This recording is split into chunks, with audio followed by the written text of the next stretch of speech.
কাহিনীটো হৈছে এনেকুৱা, গাটো ধুই পেলাই আগফালে আহোঁতে জ্যোতিদাৰ ফোনটো আহিল, বোলে বাবুদাৰ দোকানলৈ আহা। আৰু মোৰ ল'ৰালৈকে বাবুদাৰ দোকান পালোগৈ। আৰু এইফালে দেখিছোঁ জ্যোতিদাই পিতাইদাই কিবা এটা আলোচনা কৰি আছে, মানে সন্ধিয়া সময়ত কিবা এটা খোৱাৰ প্লেন বনাই আছে। আৰু এইফালে মই কথামতেই কাম কৰিলোঁ, ঘৰত আহি পেলাই বস্তু এটা বইল কৰি আছোঁ। কি বস্তু পিছতহে দেখাই আছোঁ, আৰু চাই থাকক, মানে দেখাম আৰু অলপ পিছত। এইফালে পাপলো মই আৰু জ্যোতিদা মানে বাবুদাৰ দোকানলৈ বুলি ওলালোঁ।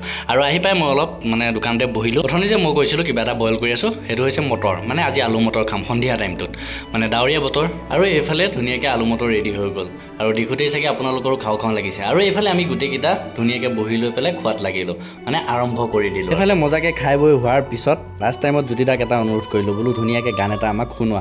আৰু জ্যোতিদাই তেনেকৈ আমাৰ কথা শুনি গান এটা গাবলৈ আৰম্ভ কৰি দিলে। চিৰজীৱনৰ কথা দিছিলা, কোতেনো হেৰালা তুমি